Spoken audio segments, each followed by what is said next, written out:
Porque o ponto foi, Ju, e eu queria que a gente fosse explorando isso, né? O ponto até seguindo meio o fluxo do texto, que é assim, a partir do momento que uma pessoa recebe um diagnóstico de uma doença grave, obviamente todo o foco é que doença é essa? Vamos entender qual é o perfil dessa doença, vamos entender o que ela está acontecendo, quais os efeitos colaterais, qual o diagnóstico, qual é o prognóstico, qual é o melhor tratamento. Então, todo o foco, qual é o melhor medicamento e tudo mais. Todo o foco vai para isso.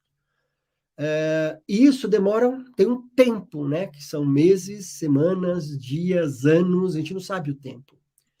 E do diagnóstico, com todo esse tempo que vai acontecendo, tem dois caminhos que vão acontecer. Ou a pessoa ela vai para a cura, né? Essa doença ela é curada, ou então ela vai para o término, para o fim de vida. No momento que esse diagnóstico está posto, qual é o menos pior jeito que a gente vai viver agora? Não tem jeito bom. Câncer não é legal, a terminalidade não é bacana, não é desejável, mas isso está posto, isso está na mesa. Não adianta tapar o sol com a peneira que vai doer mais do que já dói. Então, quando as duas pessoas que eu amava e perdi tiveram acesso a uma dignidade, a um conforto, que mesmo sem uma cura, houve um olhar para aquela pessoa, não foi para um fígado, não foi para um esqueleto, que a minha avó tinha metástase óssea, meu pai tinha metástase no fígado, no pulmão, de um câncer do intestino. Ali estavam olhando para a Olga, Dona Olga, como ela gostava de ser chamada, e ali estavam olhando para o Audálio, né? Não era para o fígado. E quando a gente olha para uma pessoa e não para um órgão ou para uma doença, a gente está colocando duas coisas em paralelo. Será que só vale a cura? Porque quando a gente fala em cura, a gente está falando em cura e não cura. Então, a gente está falando em ganhar ou fracassar. Ninguém quer fracassar, né? Mas quando a gente fala de cuidado, portanto, olhando para a pessoa, a gente está falando de cuidado e cuidado. E você sempre ganha quando você cuida, mesmo que essa pessoa venha a morrer. Esse assunto, cuidados paliativos, cuidado, de cuidar, de conversar, de reconhecedores, isso é preciso um estudo. Tem uma parte técnica de você saber isso. Então, muitas vezes a gente transfere para os profissionais de saúde uma áurea de santo, de a pessoa... Não, ela está ali exercendo uma profissão que ela estudou demais, ela estudou muito para aprender a dominar tanto a parte técnica, que é aquela parte que eu falei, ou seja, uma parte técnica de saber lidar com a dor. A grande maioria dos profissionais de saúde não sabe lidar bem com a dor no Brasil hoje. Por quê? Porque nas faculdades de saúde, no geral, a carga de estudo relacionado a manejo de dor, ela é muito pouca, ela é muito baixa. Então, poucos profissionais têm conhecimento suficiente. Então, por isso, falta de conhecimento técnico. E não por maldade, as faculdades oferecem pouco conteúdo em relação a isso. Então, a gente E tem esse mito do herói, né? Ah, no meu plantão não morre ninguém. Isso. Isso na Sob Pressão, aquela série que passa na Globo, que é ótima, que tem vários méritos, mas tem um médico que fala isso com orgulho, isso é visto como heroísmo. No meu plantão não morre ninguém. Como então, você pode prometer isso? E daí tem a questão que é justamente isso também. Primeiro, a própria forma de lidar com a sua finitude. Então, eu lido mal com isso, então eu não quero ver isso a partir de mim, próximo a mim. Daí a medicina, eu prometo salvar vidas. Então, tem o negócio de salvar vidas. E o problema, e que é lindo quando é possível salvar vida, é a coisa mais preciosa e maravilhosa, mas muitas vezes a vida já chegou ao fim, a gente tem que aceitar. E daí tem um prolongamento da vida que nos causa muito sofrimento. Então, muitas vezes, por essas questões que os profissionais de saúde não estão preparados para ter essa conversa.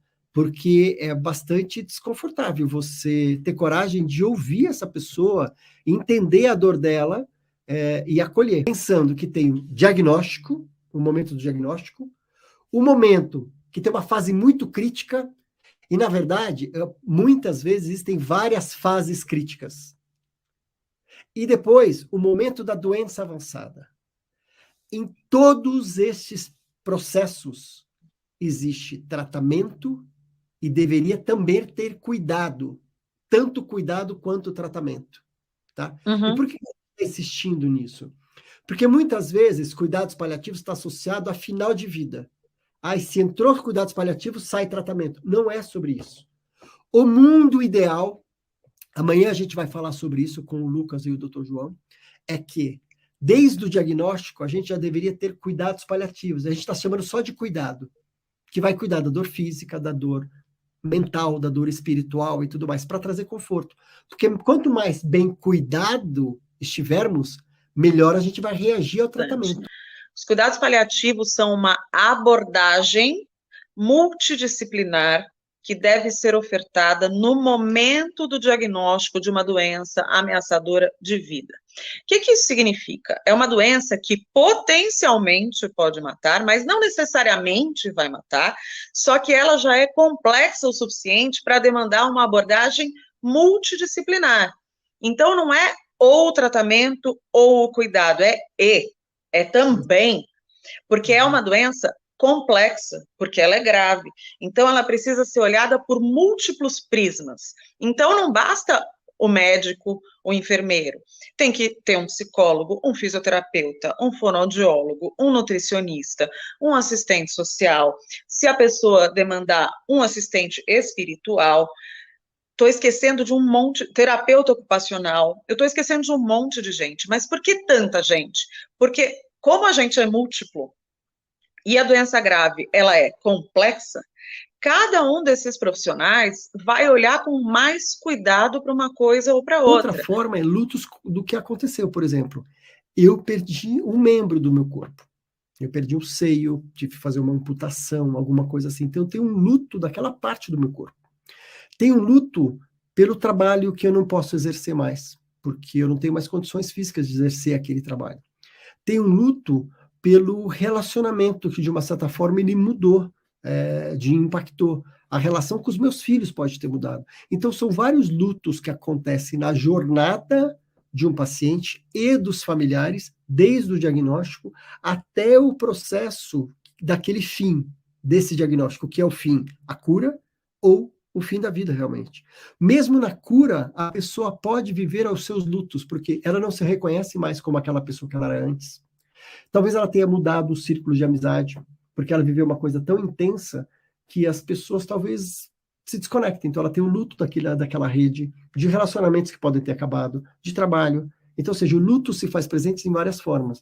E o luto antecipatório, daí realmente no caso do fim de vida e da morte, ele de uma certa forma ele vai também nos preparando para que isso aconteça. Então é muito importante que a gente acolha todo esse processo, a gente saiba que ele acontece, que a gente seja espaço de escuta para as pessoas que tragam isso, porque eles ajudam a gente a elaborar, eles ajudam a gente a falar sobre desejos, sobre medos, fazer declarações. É um processo também de criação de intimidade e pertencimento.